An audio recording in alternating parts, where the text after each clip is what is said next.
Oke, sekarang kita akan membahas materi yang baru di mata kuliah pengantar ilmu ekonomi. Sekarang kita akan membahas tentang pengangguran. Nah, ini merupakan bagian dari pengantar ilmu ekonomi makro karena setelah UTS kita membahas pengantar ilmu ekonomi makro sebenarnya. Dan di pertemuan sebelumnya kita telah membahas bahwa topik pembahasan di dalam analisis ekonomi makro itu terutama terkait dengan pertumbuhan ekonomi (PDB), kemudian inflasi dan pengangguran. Nah, PDB dan inflasi sudah kita singgung. Nah, sekarang kita masuk materi terkait dengan pengangguran. Kita akan membahas atau menganalisa sebenarnya pengangguran itu apa, tingkat pengangguran itu apa, jenis pengangguran itu apa, dan nanti akan kita tutup deh. Kenapa ada pengangguran? Gitu ya. Oke, tapi sebelum kita mulai eh, tentang definisi pengangguran, kita mungkin bisa melihat peta konsep tenaga kerja. Jadi setelah memahami peta ini kita jadi akan tahu nih sebenarnya pengangguran itu apa. Oke, kita mulai dengan peta konsep tenaga kerja.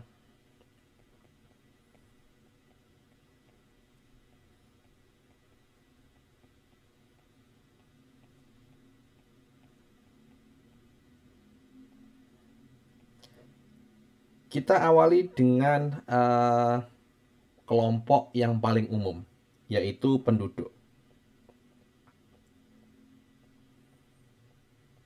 Oke. Nah, penduduk kalau di Indonesia kan ada 200 sekian juta.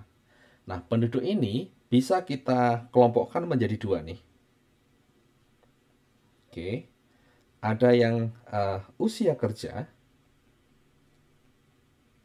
dan ada yang bukan usia kerja.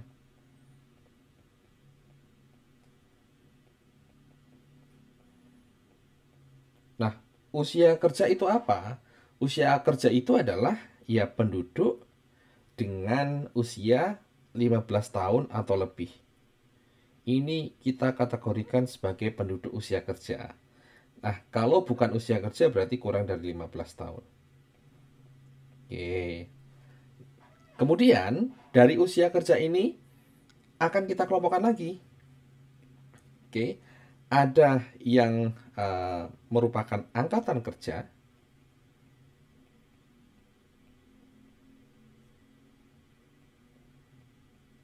ada yang bukan angkatan kerja.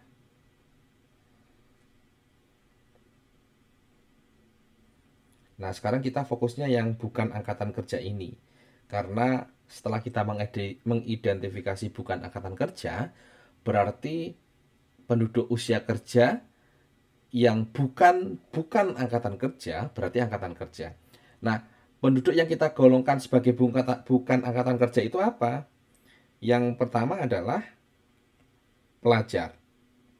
Oke, jadi kalau pelajar, mahasiswa yang saat ini masih sekolah ataupun kuliah, itu walaupun usianya mungkin sudah di atas 15 tahun, tetapi itu bukan angkatan kerja. Oke, kemudian selain pelajar adalah yang mengurus rumah tangga, biasanya ibu-ibu. Oke, nah kalau mengurus rumah tangga, itu juga kita keluarkan dari angkatan kerja. Berarti dia termasuk bukan angkatan kerja. Oke. Kemudian selanjutnya ada pensiunan. Jadi walaupun usianya sudah lebih besar dari 15 tahun, tetapi mungkin sudah memasuki usia pensiun, yaitu itu juga kita keluarkan dari definisi angkatan kerja. Oke. Dan yang terakhir adalah yang mungkin ada cacat fisik sehingga tidak bisa bekerja. Ya, itu juga bukan angkatan kerja. Nah, selebihnya berarti angkatan kerja, gitu ya. Jadi sekali lagi kita mendefinisikan penduduk ada usia kerja, ada bukan usia kerja. Kemudian usia kerjanya itu ada angkatan kerja dan ada bukan angkatan kerja. Nah, angkatan kerja itu bisa kita kelompokkan menjadi tiga. Oke, untuk angkatan kerja itu ada yang kita sebut dengan bekerja, ada yang kita sebut sebagai sementara tidak bekerja,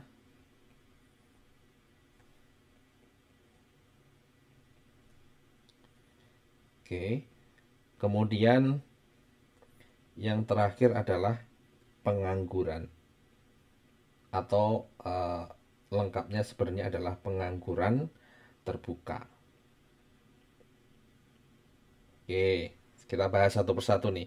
Mana yang masuk bekerja, mana yang sementara tidak bekerja, mana yang termasuk pengangguran terbuka. Oke. Nah, untuk yang bekerja itu artinya adalah saat dilakukan survei dalam 1 minggu terakhir itu paling sedikit itu 1 jam dia itu berusaha untuk memperoleh penghasilan atau dia bekerja. Oke, jadi ini dalam 1 minggu, dalam seminggu minimal 1 jam bekerja. Oke, jadi memang definisi dari bekerja seperti itu ya. Yang ini mungkin kadangkala membuat perdebatan. Kok cuman 1 jam bekerja dalam seminggu itu sudah dianggap sebagai bekerja? Cuman memang praktik yang kita gunakan dan juga berlaku umum seperti ini. Jadi saat dilakukan survei, apakah seminggu ini kamu bekerja? Ya, saya bekerja 1,5 jam untuk membantu orang sehingga saya dikasih upah. Walaupun dalam 1 minggu hanya 1,5 jam, ya dia dianggap bekerja, bukan pengangguran. Oke. Kemudian definisi sementara tidak bekerja, ini sebenarnya dia bekerja, cuman memang sementara tidak bekerja. Sementara tidak bekerjanya karena apa? Mungkin karena sakit, mungkin karena cuti, mungkin karena dia mogok, mungkin dia menunggu panen, petani yang menunggu panen misalnya. Kemudian ya hal-hal seperti itulah. Jadi sebenarnya dia bekerja, cuman memang sementara tidak bekerja. Oke. Nah, nomor 1 dan nomor 2 ini bekerja dan sementara tidak bekerja ini seringkali memang dianggap bekerja, bukan pengangguran. Gitu ya. Jadi bekerja dan sementara tidak bekerja ini ya dianggap employed nanti istilahnya. Dianggap bekerja gitu ya, bukan pengangguran. Nah, kalau pengangguran ini eh, definisinya atau pembagiannya atau karakteristik dari kegiatan seseorang yang dikategorikan sebagai pengangguran adalah yang pertama, dia itu tidak punya pekerjaan,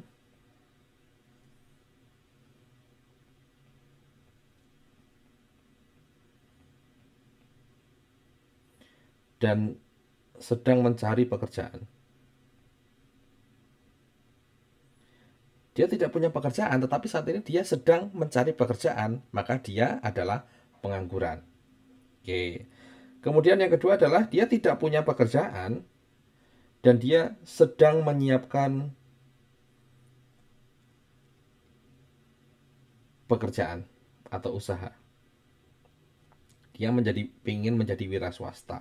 Tetapi baru menyiapkan, dia belum bekerja, maka dia juga masih kita anggap sebagai pengangguran. Oke. Kemudian selanjutnya adalah dia tidak punya pekerjaan dan dia tidak mencari pekerjaan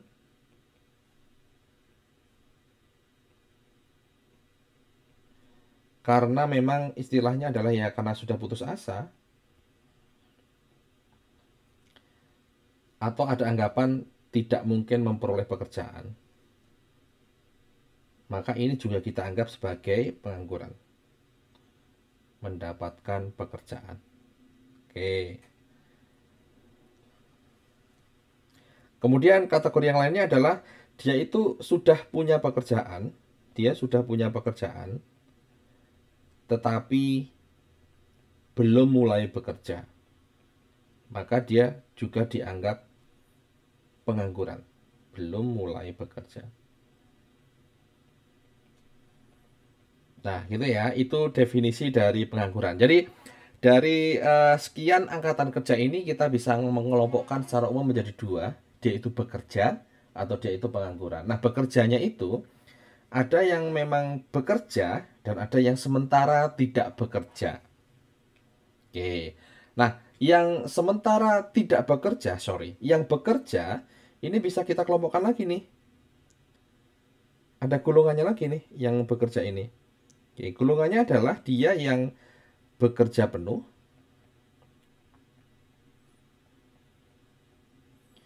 atau dia bekerja tetapi tidak penuh atau ya bekerja tidak penuh. Kalau bekerja penuh itu apa? Bekerja penuh itu adalah ya dia pekerjaannya minimal itu dalam 1 minggu dia itu bekerjanya lebih dari sama dengan 35 jam. Jadi kalau dia bekerja dalam 1 minggu untuk memperoleh penghasilan itu lebih dari 35 jam, lebih dari atau sama dengan 35 jam, maka dia dianggap sebagai bekerja penuh. Kalau bekerja tidak penuh, ini bisa kita kelompokkan menjadi dua. Ada yang kita katakan sebagai setengah menganggur.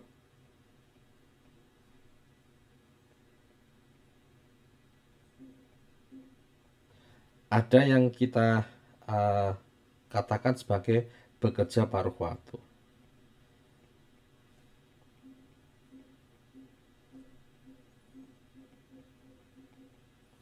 Kalau setengah menganggur, berarti dia ya memang waktu kerjanya tadi kan yang kita katakan sebagai bekerja kalau lebih dari atau sama dengan 1 jam gitu ya, minimal 1 jam.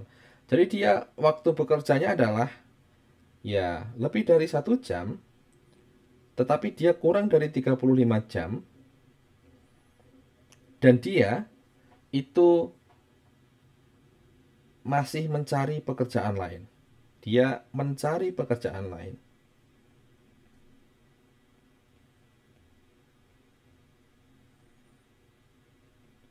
Atau masih menerima pekerjaan lain.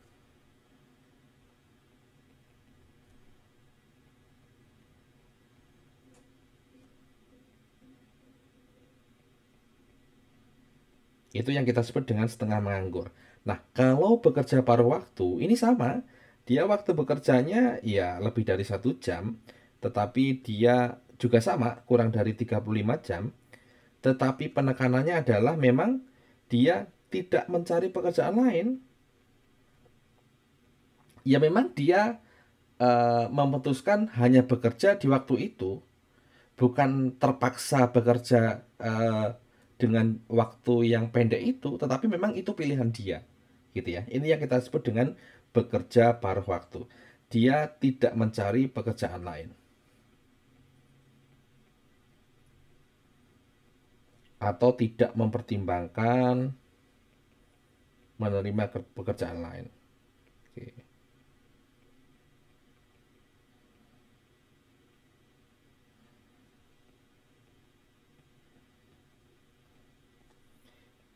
Ini yang kita sebut dengan bekerja paruh waktu, gitu ya.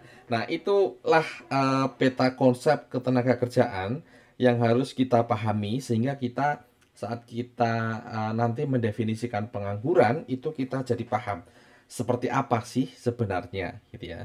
Nah, sebelum kita mulai ke definisi atau kita bagaimana kita mengukur tingkat pengangguran, kita pahami dulu istilah-istilah yang tadi saya terangkan di dalam bahasa Inggris gitu ya. Nah, kalau usia kerja ini, oke, ini sering disebut dengan adult population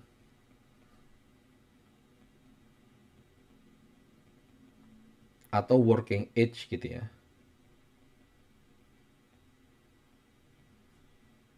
Oke. Kemudian yang angkatan kerja ini sering kita menyebutnya sebagai labor force. Oke. Kemudian yang bekerja ini biasanya bekerja dan sementara tidak bekerja ini biasanya menjadi satu kesatuan yang kita sebut dengan employed. Jadi dia memang bekerja gitu ya. Nah, kalau pengangguran berarti ini unemployed. Oke, nah seperti itu. Itu adalah peta konsep tenaga kerja yang perlu kita memahami saat kita membahas definisi dari pengangguran. Nah, sekarang kita mulai masuk nih. bagaimana kita mengukur tingkat pengangguran. Nah, ini yang penting karena kita sering keliru. Oke, sekarang kita akan masuk ke pengukuran tingkat pengangguran itu sebenarnya apa. Oke, tingkat pengangguran. Oke, tingkat pengangguran atau ya istilahnya adalah unemployment rate. Unemployment rate. Kalau tingkat pengangguran ini berarti, oke ya, ini yang perlu kita pahami. Inilah fokus kita. Oke, berarti ya ini gitu ya, pengangguran terbuka. Tetapi pembaginya, ini kan pembilang. Pembaginya atau penyebutnya adalah angkatan kerja. Ingat ya, bukan jumlah penduduk, bukan usia kerja, tetapi angkatan kerja. Oke, itu yang perlu kita pahami. Oke, jadi tingkat pengangguran atau unemployment rate ini rumusnya adalah jumlah pengangguran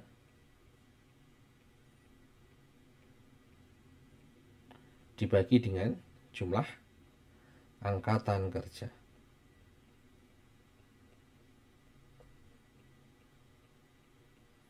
Oke, ini yang perlu kita pahami, yang perlu kita tekankan.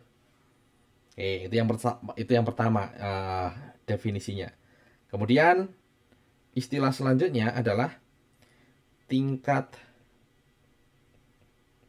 partisipasi angkatan kerja atau labor force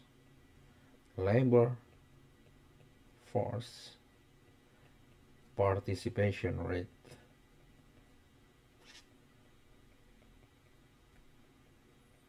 Oke, nah kalau ini, sebelumnya biasanya tingkat pengangguran dinyatakan dalam persen, jadi kita kalikan dengan 100%. Oke. Nah, kemudian kalau untuk tingkat partisipasi angkatan kerja, yang menjadi perhatian kita adalah angkatan kerja dan usia kerja. Oke, jadi ini rumusnya adalah jumlah penduduk yang masuk di dalam angkatan kerja dibagi dengan jumlah penduduk yang masuk ke dalam usia kerja. Ini kita sebut sebagai tingkat partisipasi angkatan kerja. Biasanya dalam persen, kita kalikan dengan 100%.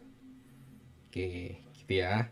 Itu terminologi yang harus kita pahami dan kita tidak salah dalam mendefinisikan tingkat pengangguran ini, gitu ya. Oke, jadi sekali lagi bahwa tingkat pengangguran pembaginya atau penyebutnya itu bukan jumlah penduduk, bukan usia kerja, tetapi adalah angkatan kerja. Oke, kita ke latihan soal biar kita gamblang dalam memahami konsep ini. Oke, misalnya soalnya adalah ada data. Oke, datanya adalah terdapat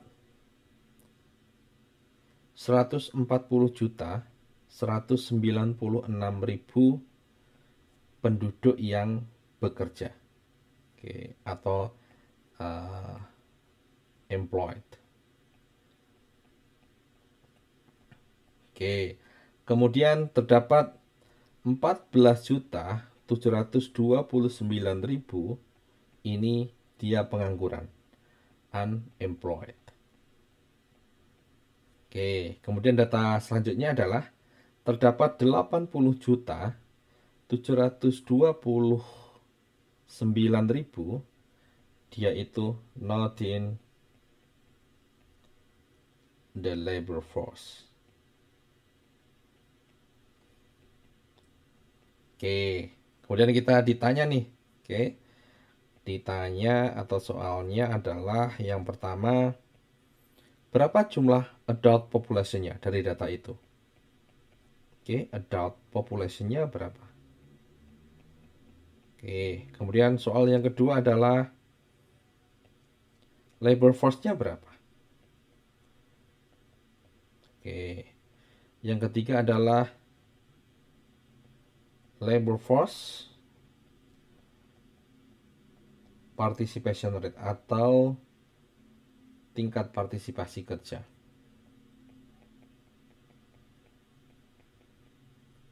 Dan yang terakhir yang ditanyakan di sini adalah unemployment rate-nya berapa.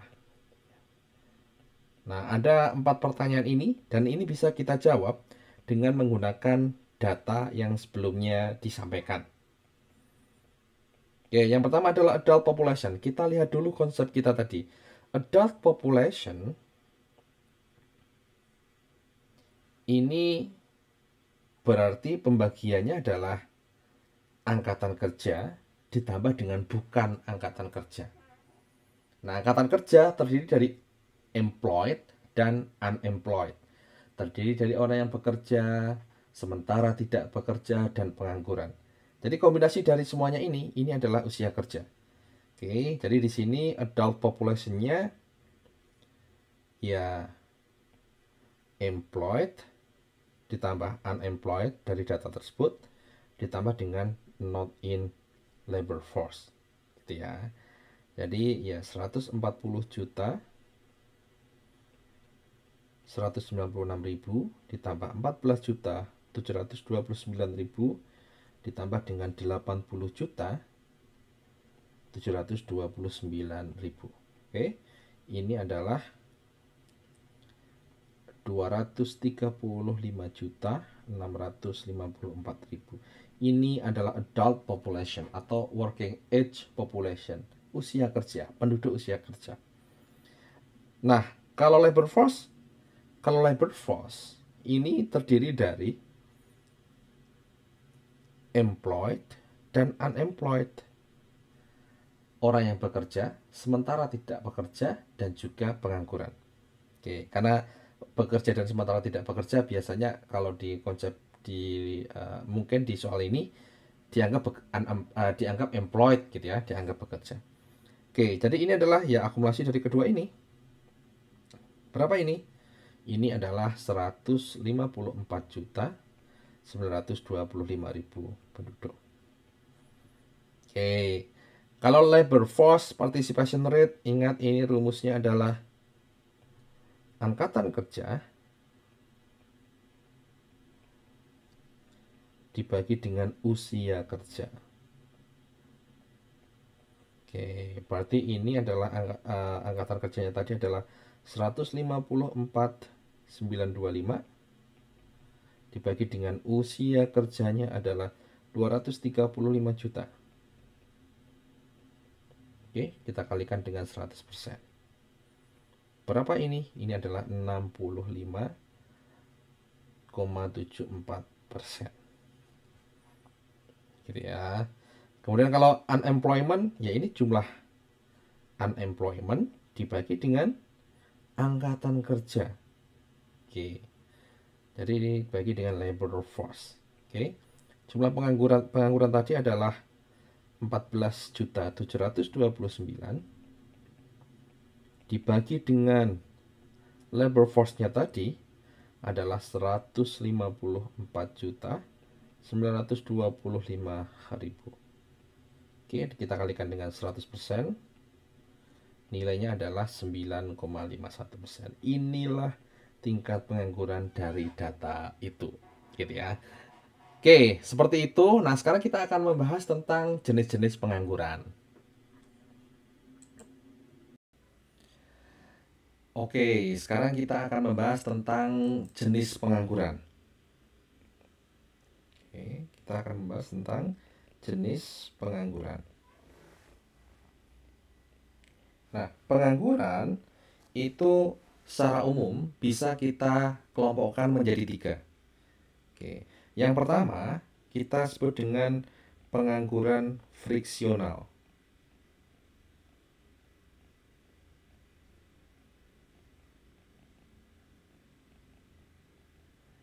Oke, kemudian yang kedua kita sebut dengan pengangguran struktural.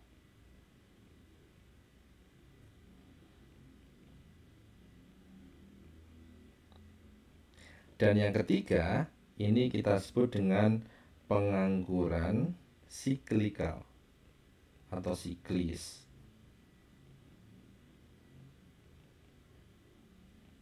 Oke, gitu ya. Jadi ada friksional. Oke, ini istilah bahasa Inggrisnya juga friksional, unemployment. Ini ya struktural. Dan ini adalah cyclical. Oke, kita bahas satu persatu tiga jenis pengangguran ini. Yang pertama adalah pengangguran friksional. Nah, sesuai dengan namanya, pengangguran friksional ini adalah pengangguran yang sifatnya sementara.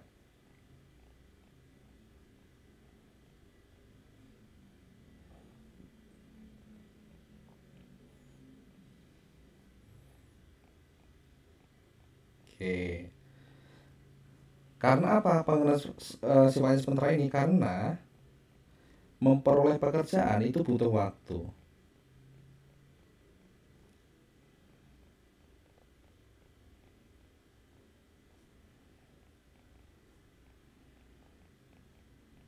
Nah, ini yang kita sebut dengan pengangguran friksional. Contohnya apa?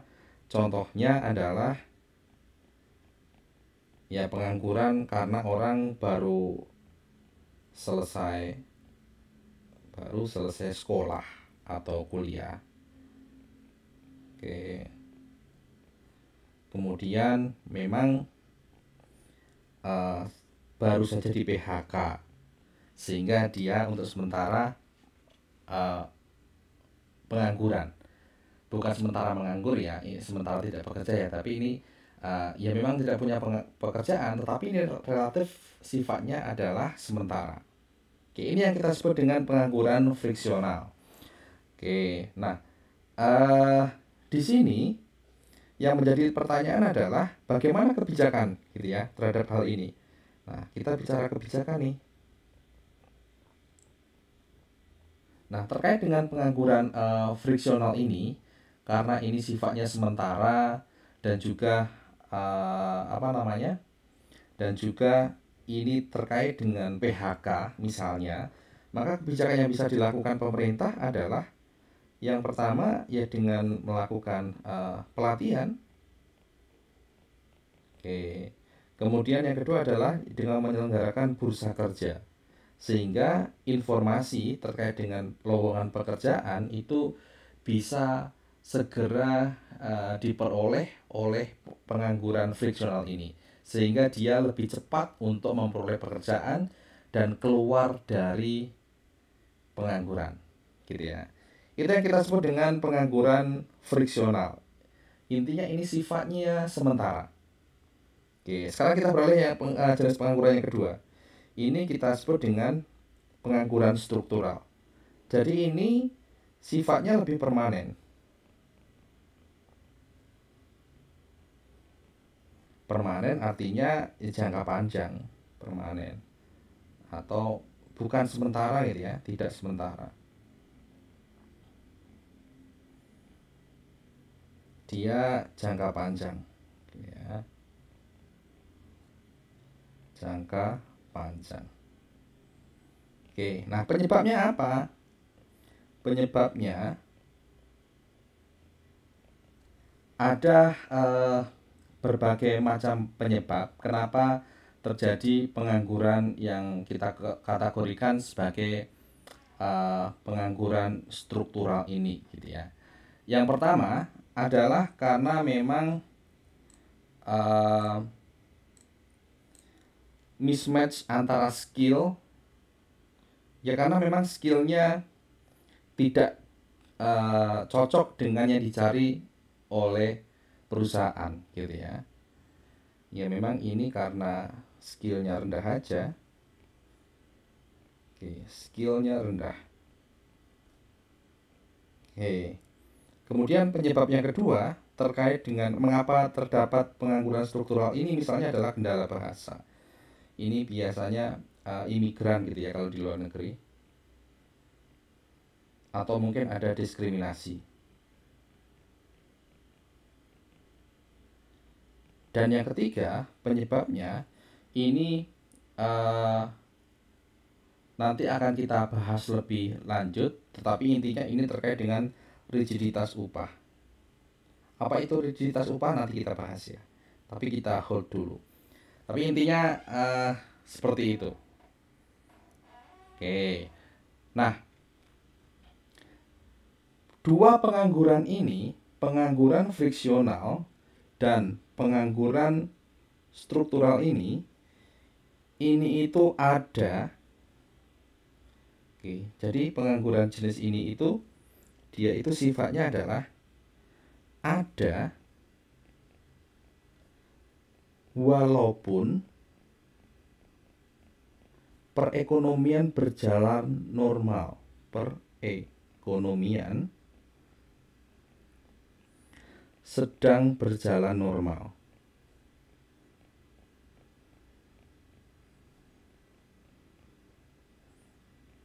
Oke, makanya ini disebut dengan pengangguran alamiah. Jadi walaupun ekonomi dalam keadaan yang biasa-biasa aja, pengangguran jenis ini itu ada, ya. Pengangguran alamiah. Oke. Atau yang sering kita sebut dengan natural unemployment.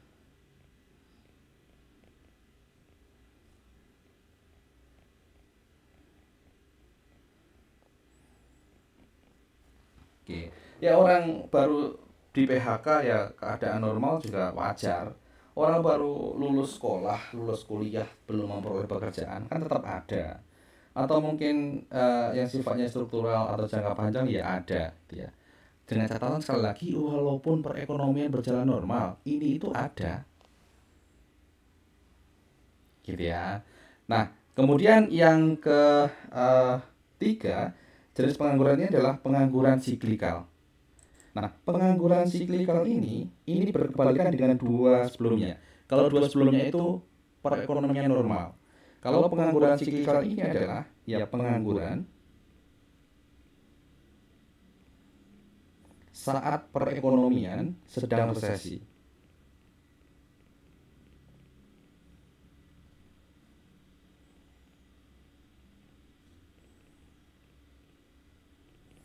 Nah, ini yang kita sebut dengan pengangguran siklikal. Jadi kalau pengangguran alamiah tadi, perekonomian normal pun ada. Nah, kalau pengangguran siklikal ini pengangguran di atas pengangguran alamiah. Tingkat penganggurannya di atas pengangguran alamiah karena apa? Karena perekonomian sedang resesi. Gitu ya. Jadi memang tingkat pengangguran itu akumulasi dari ketiga hal ini. Tadi kan kita sudah mendefinisikan bahwa tingkat pengangguran itu adalah jumlah pengangguran dibagi jumlah angkatan kerja. Nah, jumlah pengangguran ini yang rumus awal tadi ini bisa kita jabarkan nih. Oke. Yaitu jumlah pengangguran friksional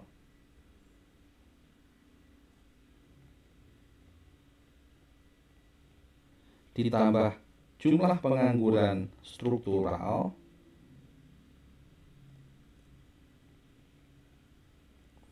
dan yang terakhir adalah jumlah pengangguran siklikal. Oke, kalau kita totalkan ini adalah total jumlah pengangguran yang ada di dalam sebuah negara atau sebuah perekonomian. Baru kita bagi dengan angkatan kerja. Nah, kalau kita hanya memasukkan salah satu unsur saja, pengangguran friksional dibagi dengan jumlah angkatan kerja, berarti ini adalah tingkat pengangguran friksional. Ya. Kalau pengangguran struktural saja dibagi dengan angkatan kerja ya tingkat pengangguran struktural. Kalau dua-dua ini kita akumulasikan, jadi friksional ditambah dengan struktural ditambah dengan angkatan kerja, ini yang kita sebut dengan tingkat pengangguran alamiah.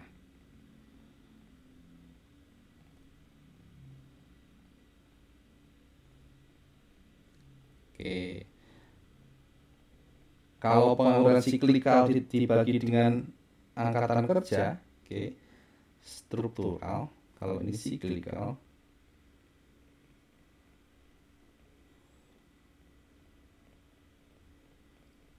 ya berarti ini tingkat pengangguran siklikal, ya.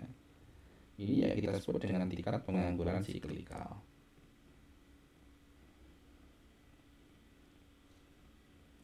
Kalau total, entah itu friksional, struktural, atau siklikal, ya kita sebut dengan istilah tingkat pengangguran saja, gitu ya, atau tingkat pengangguran terbuka. Oke, jadi seperti itu jenis-jenis pengangguran yang bisa kita kelompokkan intinya ke dalam 3 kelompok tadi. Nah, saya tadi janji bahwa saya akan menguraikan lebih jauh terkait dengan pengangguran struktural. Kenapa ini bisa menyebabkan terjadinya pengangguran yang rigiditas upah, bisa menyebabkan pengangguran yang sifatnya struktural atau permanen. Oke, saya akan jelaskan ini sekarang. Rigiditas upah. Oke, saya bawa ke sini. Yang dimaksud rigiditas upah itu apa sih? Oke, saya mulai dari kurva permintaan dan penawaran tenaga kerja. Oke.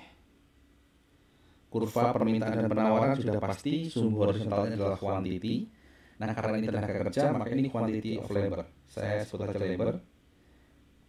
Dan price, harga kan. Nah, harga tenaga kerja ini adalah upah. Oke. Real wage itu artinya ya upah, cuman bukan dalam satuan uang, biasanya dalam satuan barang. Ya, tapi intinya ini adalah upah. Nah, kita mulai dari supply. Oke, supply bisa kita anggap vertikal. Jadi ini adalah supply dari angkatan kerja. Oke. Ini adalah supply dari angkatan kerja. Ada yang menganggap vertikal, ada yang kurva penawaran seperti biasa, miring dari kiri bawah ke kanan atas, tapi kita gunakan yang vertikal dulu.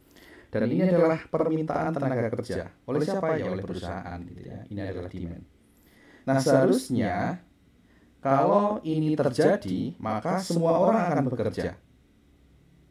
Gitu ya. Karena ini adalah jumlah angkatan kerja di sini atau jumlah labor gitu ya. Ada di titik ini. Oke, dengan upah segini. Ini adalah upah keseimbangannya. Tetapi tetapi faktanya tingkat upah yang terjadi itu di atas harga keseimbangan, di atas upah keseimbangan. Dan dia tidak mau turun. Inilah yang kita sebut dengan rigiditas upah. Oke. Ada di sini dan tidak mau turun ke keseimbangan.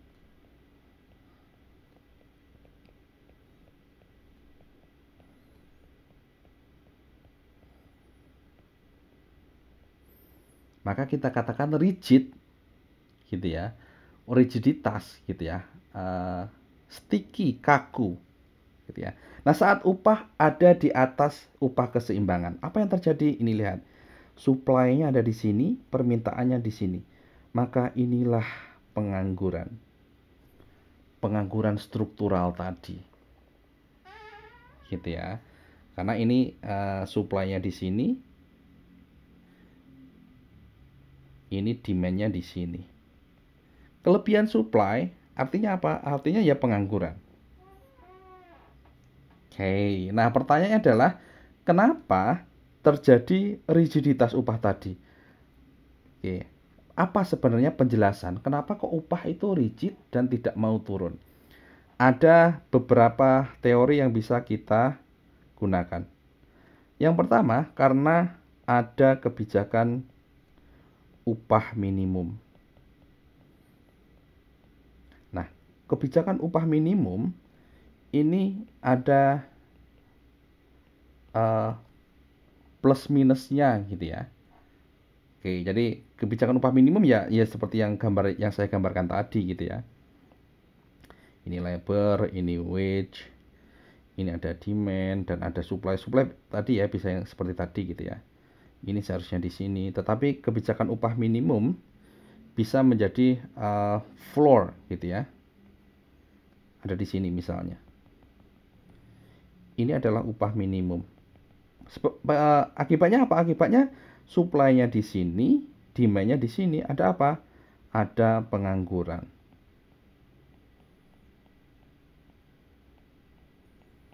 Oke, kan ada kebijakan upah minimum ini gitu ya.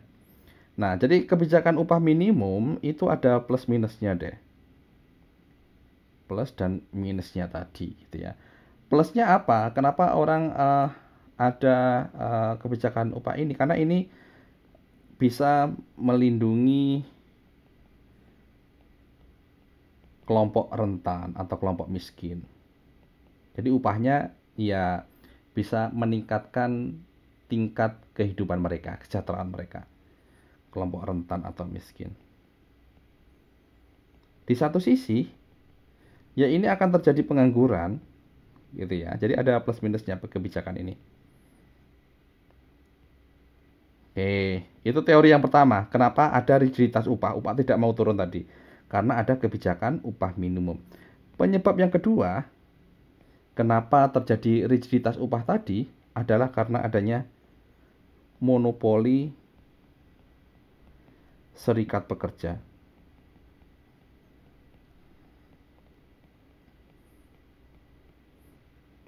Serikat pekerja ya serikat buruh gitu ya. Jadi dia yang sebenarnya dia itu berperan dalam nego upah gitu ya. Yang menyebabkan ya ini tadi gitu ya. Akibatnya ya upah akan lebih tinggi daripada upah keseimbangannya. Oke, ini penjelasan terkait dengan monopoli serikat pekerja. Jadi sebenarnya dengan adanya serikat pekerja yang mengusahakan agar upah itu tinggi, itu akan menyebabkan terjadi pertentangan nih. Pertentangan antara insider versus outsider. Oke, outsider ini adalah ya pengangguran tadi gitu ya. Ini terjadi pertentangan. Kenapa? Insider ini yang saat ini bekerja. Ya insider ini pengen upahnya tinggi. Tetapi kalau yang pengangguran, lebih baik nggak tinggi deh, turun aja. Biar saya bisa masuk ke dalam pasar tenaga kerja. Biar saya bisa di-hire. Biar saya bisa bekerja gitu ya. Itu yang kita istilahkan adanya pertentangan antara insider dengan outsider. Oke. Yang ketiga, penjelasannya kenapa terdapat rigiditas upah tadi adalah adanya teori upah efisien. Nah, menurut teori upah efisien ini memang perusahaan lah yang mengendaki upah itu tinggi. Perusahaan yang menghendaki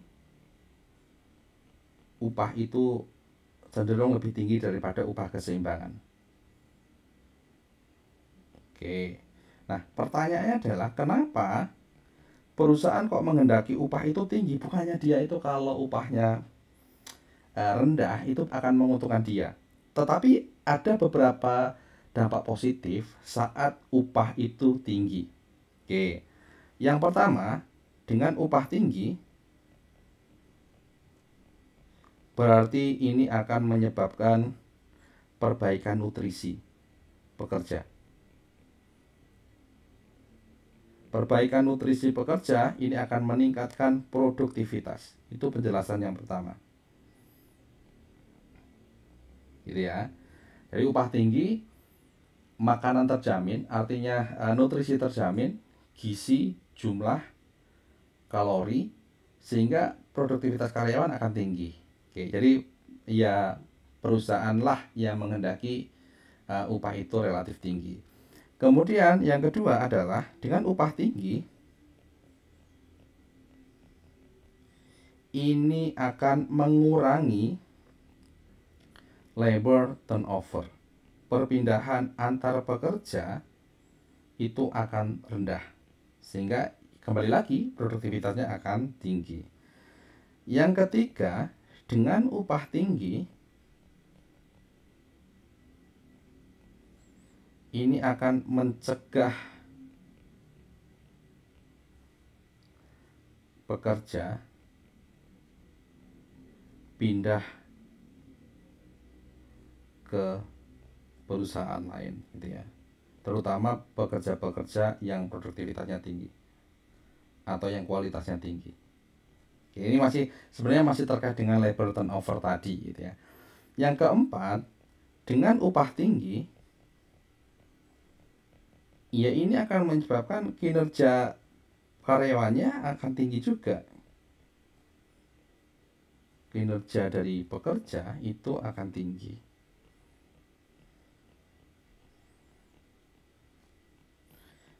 Nah, inilah yang menyebabkan terjadinya rigiditas upah tadi, gitu ya.